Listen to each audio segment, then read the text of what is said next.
한 남성이 병원 복도를 걸어갑니다. 검사 결과지를 들고 있는 그의 표정은 어둡다. 의사는 말한다. 특별한 이상은 없습니다. 스트레스를 줄이시고 충분히 쉬세요. 하지만 그의 두통과 소화불량은 계속된다. 도대체 무엇이 그를 아프게 하는 것일까? 현대의학은 질병을 명확하게 분류한다. 바이러스 감염, 유전자 변이, 장기 기능 저하.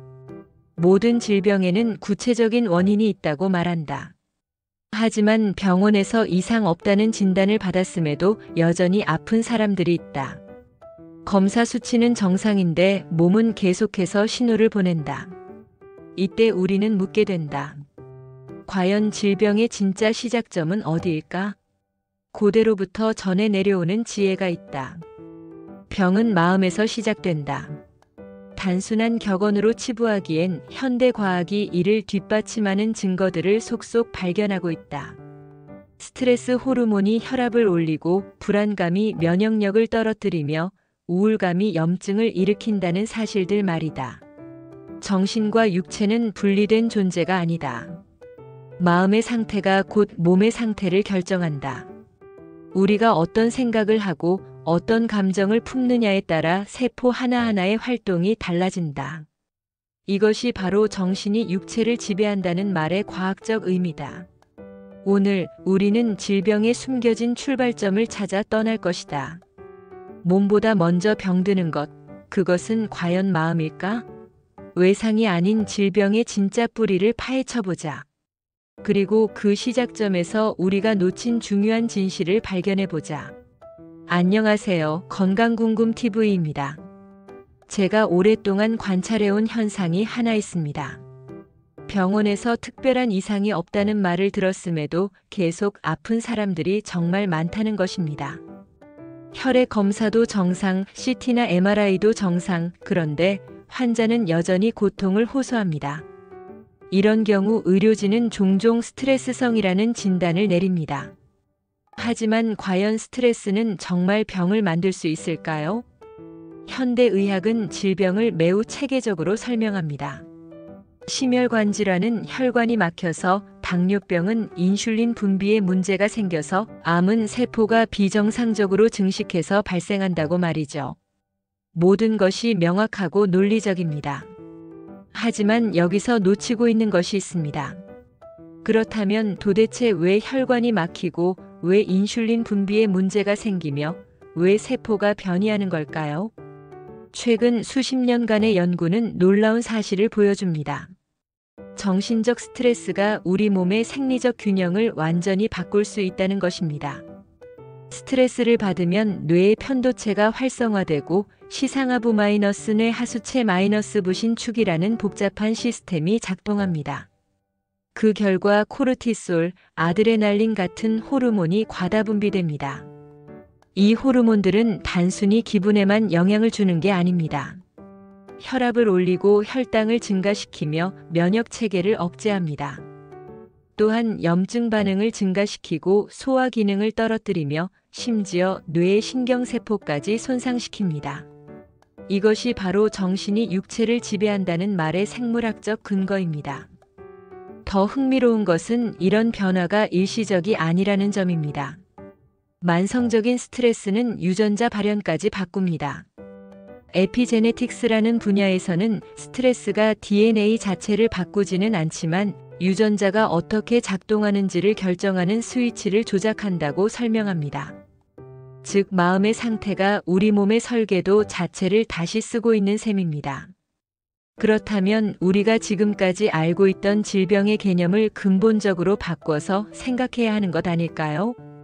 질병을 단순히 기계의 고장으로 보는 것이 아니라 마음과 몸의 대화에서 나타나는 신호로 봐야 하는 것은 아닐까요? 이것이 오늘 우리가 탐구해 볼 핵심 질문입니다. 병은 마음에서 시작된다는 말이 단순한 옛 속담이 아니라는 사실을 여러분께 보여드리고 싶습니다. 실제로 제가 상담해온 수많은 사례들을 보면 외상이 아닌 질병들의 뿌리에는 항상 해결되지 못한 마음의 문제가 자리하고 있었습니다. 40대 중반의 김 씨는 6개월 전부터 원인 모를 고혈압에 시달리기 시작했습니다. 각종 검사를 해봐도 혈관이나 심장에는 아무런 이상이 없었죠. 그런데 자세히 들어보니 바로 그 시기에 회사 구조조정 소문이 돌기 시작했고 그는 매일 밤 해고될지도 모른다는 불안감에 잠들지 못했다고 합니다. 흥미롭게도 몇 달 후 직장 문제가 해결되자 혈압도 자연스럽게 정상으로 돌아왔습니다. 50대 주부 박 씨의 경우는 더욱 인상적이었습니다. 10년 넘게 시어머니와의 갈등을 혼자서만 속으로 사귀며 살아왔는데 만성적인 소화불량과 위염에 시달렸습니다. 위내시경을 여러 번 해봐도 특별한 이상은 없었지만 계속 속이 쓰리고 소화가 되지 않았죠. 삭히다라는 표현이 정말 적절했습니다. 말로 표현하지 못한 감정이 위를 직접적으로 상하게 만들고 있었던 것입니다. 이런 현상을 어떻게 설명할 수 있을까요? 현대 신경과학은 명확한 답을 제시합니다. 우리의 뇌와 몸은 신경계, 내분비계, 면역계라는 세 개의 거대한 네트워크로 연결되어 있습니다. 이 시스템들은 서로 끊임없이 정보를 주고받으며 우리 몸의 항상성을 유지합니다. 스트레스 상황에서 뇌의 편도체가 활성화되면 이 신호는 즉시 시상하부로 전달됩니다. 시상하부는 뇌하수체에 신호를 보내고 뇌하수체는 다시 부신에 명령을 내립니다. 그러면 부신에서 코르티솔이라는 스트레스 호르몬이 분비되죠. 이 과정은 불과 몇 초 만에 일어납니다. 문제는 이 시스템이 원래 급작스러운 위험 상황에 대처하기 위해 만들어졌다는 점입니다. 사자를 만났을 때 도망가기 위해서는 심장 박동이 빨라져야 하고 혈압이 올라가야 하며 근육에 더 많은 혈액이 공급되어야 합니다. 하지만 현대인의 스트레스는 급작스럽게 나타났다가 사라지는 게 아니라 만성적으로 지속됩니다. 직장에서의 인간관계, 경제적 불안, 가족 갈등 같은 문제들은 사자처럼 도망갈 수 있는 대상이 아닙니다. 그 결과 우리 몸은 계속해서 비상 상태를 유지하게 되고 이것이 바로 질병의 시작점이 됩니다. 높아진 혈압은 내려갈 기회를 찾지 못하고 증가한 혈당은 정상으로 돌아가지 못하며 억제된 면역 시스템은 각종 감염과 염증에 무력해집니다. 더욱 놀라운 것은 이런 변화가 세대를 넘어 전달될 수 있다는 사실입니다. 홀로코스트 생존자들의 자녀들을 연구한 결과 직접 트라우마를 경험하지 않았음에도 특정 유전자의 발현 패턴이 부모와 유사하게 나타났습니다. 마음의 상처가 유전자를 통해 다음 세대로 전달된 것입니다. 제가 지난 15년간 만나온 환자들의 이야기를 들려드리면서 마음이 어떻게 몸을 병들게 하는지 구체적으로 보여드리고 싶습니다. 이 사례들은 모두 실제로 일어난 일들이며 질병과 마음의 관계를 명확하게 보여주는 증거들입니다. 첫 번째는 30대 후반의 완벽주의자 이씨 이야기입니다. 그는 대기업에서 일하는 성공한 직장인이었지만 항상 자신에게 엄격했습니다. 작은 실수도 용납하지 못했고 상사의 눈치를 끊임없이 살폈습니다. 동료들과의 경쟁에서 뒤처질까봐 매일 밤늦게까지 일했죠. 그러던 어느 날부터 만성 두통이 시작되었습니다. 두통의 양상이 특이했습니다. 주말에는 괜찮다가도 월요일 아침이면 어김없이 시작되었죠. 목과 어깨가 돌처럼 굳어지면서 머리를 조이는 듯한 통증이 찾아왔습니다. 신경과에서 MRI를 찍어봐도 뇌에는 아무런 이상이 없었습니다. 의사는 긴장성 두통이라고 진단했지만 진통제로는 근본적인 해결이 되지 않았습니다. 상담을 통해 알게 된 것은 그의 두통이 완벽해야 한다는 강박과 직접적으로 연결되어 있다는 사실이었습니다. 실수에 대한 두려움과 타인의 평가에 대한 불안이 목과 어깨 근육을 지속적으로 긴장시키고 있었던 것입니다. 흥미롭게도 그가 완벽주의를 내려놓고 자신에게 관대해지는 법을 배우기 시작하자 두통도 점차 사라져갔습니다. 두 번째는 60대 초반의 김 씨 사례입니다. 그는 평생 모범적인 가장이었습니다.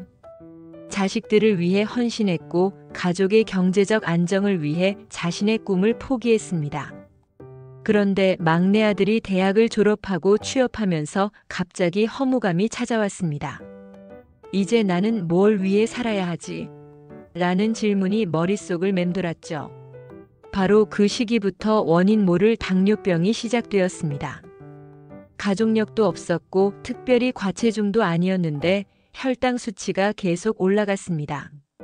내분비내과에서는 스트레스성 당뇨일 가능성이 높다고 했지만 구체적인 치료법은 혈당 조절 약물뿐이었습니다. 상담 과정에서 발견한 것은 그가 평생 자신을 위한 시간을 가져본 적이 없다는 사실이었습니다. 항상 다른 사람을 위해 살아왔기 때문에 정작 자신이 누구인지 무엇을 원하는지 알지 못했습니다. 삶의 목적을 잃은 상태에서 몸이 균형을 잃기 시작한 것이죠. 그가 새로운 삶의 의미를 찾고 자신만의 취미와 관심사를 개발하기 시작하자 혈당 수치도 안정되기 시작했습니다. 세 번째는 40대 초반의 박 씨 이야기입니다. 그는 겉으로 보기에 모든 것을 다 가진 사람이었습니다. 성공한 사업, 화목한 가정, 건강한 몸. 하지만 몇 년 전부터 이유 없는 불안감에 시달렸습니다. 특별한 걱정거리가 없는데도 가슴이 두근거리고 숨이 막히는 듯한 느낌이 자주 찾아왔죠. 병원에서는 공황장애라고 진단했지만 약물 치료만으로는 근본적인 해결이 어려웠습니다. 상담을 통해 밝혀진 것은 그가 어린 시절부터 감정 표현을 억압해왔다는 사실이었습니다. 화가 나도 참아야 하고 슬퍼도 강한 척해야 한다고 배워왔죠. 수십 년간 억눌러온 감정들이 몸 안에서 폭풍처럼 휘몰아치고 있었던 것입니다. 이 사례들의 공통점은 무엇일까요? 모두 해결되지 못한 정신적 갈등이 먼저 있었고 그것이 구체적인 신체 증상으로 나타났다는 점입니다. 그리고 마음의 문제를 해결하자 몸의 증상도 함께 호전되었다는 점입니다. 이것이 바로 정신이 육체를 지배한다는 말의 실제적 증거입니다. 지금까지 많은 사례를 통해 마음이 몸을 어떻게 병들게 하는지 살펴봤습니다. 그런데 여기서 한 가지 더 깊이 들어가 봐야 할 질문이 있습니다. 도대체 왜 마음은 몸을 병들게 하는 걸까요? 스트레스나 감정적 갈등이 있다고 해서 모든 사람이 다 병에 걸리는 것은 아니지 않습니까? 어떤 사람은 큰 스트레스를 받아도 건강하게 잘 살아가는데 어떤 사람은 작은 갈등에도 금세 몸이 무너집니다. 이 차이는 어디서 오는 걸까요? 제가 오랫동안 관찰하고 연구한 결과 질병을 만드는 핵심 요인은 바로 이해하지 못한 문제에 있다는 결론에 도달했습니다. 심리학자 빅터 프랭클이 삶의 의미를 잃은 사람은 병든다고 말한 것과 같은 맥락입니다. 우리가 겪고 있는 상황을 이해할 수 없고 그것에 적절한 의미를 부여하지 못할 때 몸이 반응하기 시작하는 것입니다. 예를 들어 같은 직장 스트레스라고 해도 그 상황을 어떻게 해석하느냐에 따라 몸의 반응이 완전히 달라집니다. 이건 나를 성장시키기 위한 도전이야라고 생각하는 사람과 나는 도대체 왜 이런 고생을 하고 있는 거지? 라고 생각하는 사람의 몸은 전혀 다른 반응을 보입니다. 인간의 뇌는 본능적으로 패턴을 찾고 의미를 부여하려고 합니다. 이것은 생존의 필수적인 기능이죠. 위험한 상황을 미리 예측하고 적절한 대응 방안을 준비하기 위해서입니다. 그런데 이해할 수 없는 상황이 지속되면 뇌는 끊임없이 해답을 찾으려고 과도하게 작동합니다. 마치 컴퓨터가 무한 루프에 빠져 멈춰버리는 것과 같은 현상이 일어나는 것이죠. 왜 이런 일이 나에게 일어나는 걸까? 내 인생이 도대체 어디로 가고 있는 거지? 이 상황이 언제까지 계속될까? 이런 질문들에 대한 답을 찾지 못할 때 우리 마음은 혼란 상태에 빠집니다. 그리고 이 혼란이 신경계의 과부하로 이어지고 결국 다양한 신체 증상으로 나타나는 것입니다. 더욱 중요한 것은 이런 이해하지 못함의 상태가 단순히 정보 부족 때문만은 아니라는 점입니다. 오히려 깊은 차원에서의 의미 상실과 관련이 있습니다. 내가 하고 있는 일이 왜 중요한지, 내가 겪고 있는 고통이 어떤 의미를 갖는지, 나의 존재 자체가 어떤 가치를 지니는지에 대한 근본적인 의문들 말이죠. 실제로 제가 상담한 많은 환자들을 보면 질병이 시작되기 전에 이런 실존적 위기를 겪는 경우가 많았습니다. 승진에서 밀려났을 때, 자녀가 독립했을 때, 은퇴를 앞두었을 때, 혹은 오랫동안 추구해온 목표를 달성한 후 허무감을 느낄 때. 이런 시점에서 그래서 이제 뭐? 라는 질문과 함께 몸의 균형이 무너지기 시작합니다.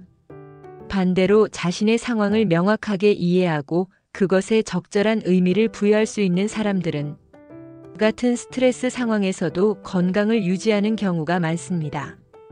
암 진단을 받고도 이것은 내 삶의 우선순위를 다시 정리하라는 신호야라고 받아들이는 사람과 왜 하필 나에게?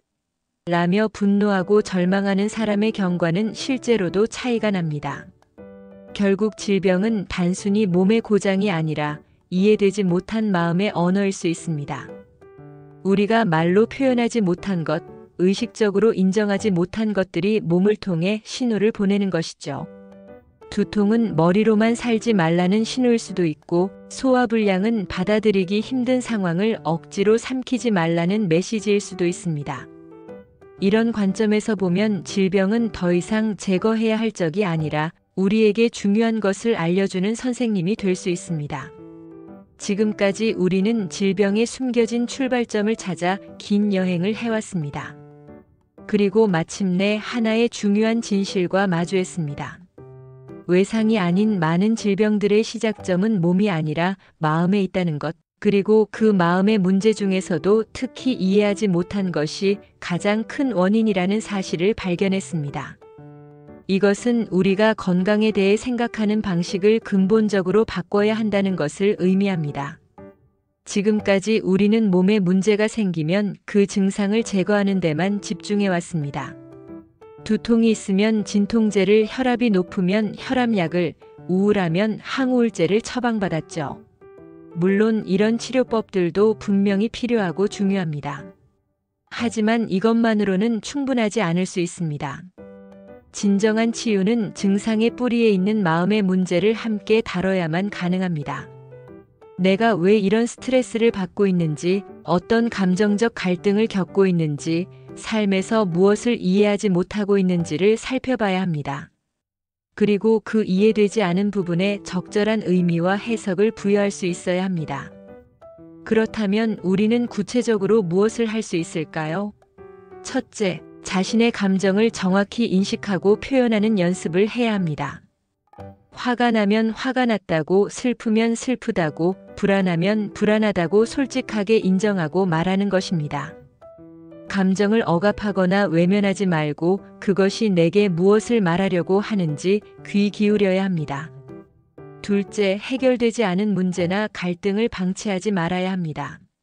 물론 모든 문제를 당장 해결할 수는 없지만 적어도 그 문제를 인정하고 해결책을 찾기 위해 노력해야 합니다. 혼자서 감당하기 어렵다면 주변 사람들의 도움을 구하거나 전문가의 상담을 받는 것도 좋은 방법입니다. 셋째, 삶의 의미와 목적을 끊임없이 찾아가야 합니다. 내가 왜 이 일을 하고 있는지, 무엇을 위해 살아가는지에 대한 명확한 답을 가지고 있으면 스트레스 상황에서도 훨씬 잘 견딜 수 있습니다. 빅터 프랭클이 말했듯이 왜를 알면 어떻게든 견딜 수 있습니다. 넷째, 규칙적인 성찰의 시간을 갖는 것이 중요합니다. 하루 중 짧은 시간이라도 조용히 앉아서 자신의 마음 상태를 점검해 보는 시간이 필요합니다. 명상이나 일기 쓰기 혹은 단순히 자연 속에서 걷기만 해도 충분합니다. 중요한 것은 바쁜 일상에서 벗어나 자신과 대화하는 시간을 갖는 것입니다. 무엇보다 중요한 것은 몸의 신호를 무시하지 않는 것입니다. 두통이 있다면 단순히 진통제로 해결하려고 하지 말고 내 머리가 나에게 무엇을 말하려고 하는가? 라고 질문해 보세요. 소화불량이 있다면 내가 지금 받아들이기 힘어하는 것이 무엇인가? 라고 생각해 보세요. 불면증이 있다면 내 마음을 불안하게 만드는 것이 무엇인가? 를 살펴보세요. 이런 관점에서 보면 질병은 더 이상 두려운 적이 아닙니다. 오히려 우리에게 소중한 메시지를 전달하는 선생님이 될 수 있습니다. 몸이 아픈 것은 단순한 불행이 아니라 우리 삶에서 놓치고 있는 중요한 부분을 알려주는 신호일 수 있습니다. 물론 모든 질병이 다 마음의 문제 때문에 생기는 것은 아닙니다. 유전적 요인이나 환경적 요인, 감염 등 다른 원인들도 분명히 존재합니다. 하지만 특히 현대인들이 많이 겪는 만성 질환들의 경우 마음의 요인을 무시하고서는 근본적인 해결이 어려울 수 있습니다. 따라서 우리에게 필요한 것은 통합적인 접근입니다. 몸의 치료와 함께 마음의 치유를 병행하는 것입니다. 약물 치료나 수술 같은 의학적 치료를 받으면서 동시에 자신의 마음 상태를 돌보고 삶의 패턴을 바꿔나가는 것입니다. 건강은 단순히 병이 없는 상태가 아닙니다. 몸과 마음이 조화롭게 균형을 이루고 삶에 대한 명확한 의미와 목적을 가지고 있을 때 진정한 건강이라고 할 수 있습니다. 그리고 이런 건강은 하루아침에 만들어지는 것이 아니라 매일매일의 작은 실천을 통해 쌓아가는 것입니다. 오늘 우리는 함께 질병의 숨겨진 출발점을 찾는 여행을 했습니다. 그리고 놀라운 사실을 발견했습니다. 외상이 아닌 많은 질병들의 시작점이 몸이 아니라 마음에 있다는 것, 특히 이해하지 못한 문제가 그 핵심에 자리하고 있다는 것을 확인했습니다. 정신이 육체를 지배한다는 것은 단순한 철학적 명제가 아니라 과학적으로 입증된 사실입니다. 우리의 생각과 감정이 신경계를 통해 호르몬 분비에 영향을 주고 면역 체계를 조절하며 결국 질병의 발생과 경과를 결정합니다. 이것은 우리가 자신의 건강에 대해 훨씬 더 능동적이고 주체적인 역할을 할 수 있다는 것을 의미합니다. 혹시 지금 몸 어딘가에 불편함이나 아픔을 느끼고 계신 분들이 있다면 잠시 멈춰서 생각해 보시기 바랍니다. 그 증상이 단순히 몸의 기계적 고장일까요? 아니면 여러분의 마음이 오래전부터 보내온 신호일까요? 어쩌면 그 아픔은 지금까지 살아온 방식을 돌아보라, 진정으로 중요한 것이 무엇인지 생각해보라, 억눌러온 감정들을 인정하고 표현하라는 메시지일지도 모릅니다. 물론 이것이 의학적 치료를 소홀히 하라는 뜻은 아닙니다.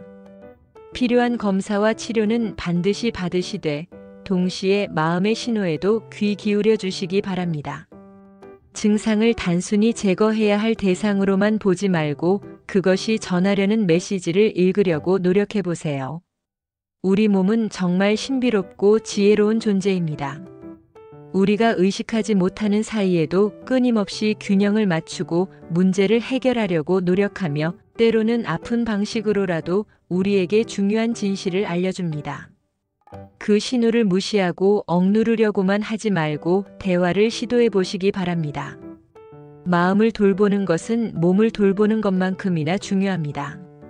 아니, 어쩌면 더 중요할지도 모릅니다. 왜냐하면 건강한 마음이 건강한 몸을 만들기 때문입니다. 자신의 감정을 솔직하게 인정하고 해결되지 않은 갈등을 방치하지 말며 삶의 의미를 끊임없이 찾아가는 것. 이것이 진정한 건강의 비결입니다. 마지막으로 한 가지 더 말씀드리고 싶은 것이 있습니다.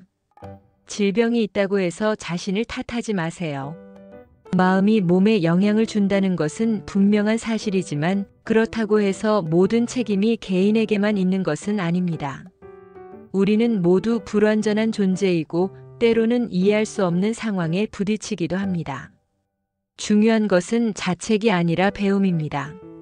질병을 통해 우리는 자신에 대해, 삶에 대해 진정으로 중요한 것이 무엇인지에 대해 더 깊이 알아갈 수 있습니다.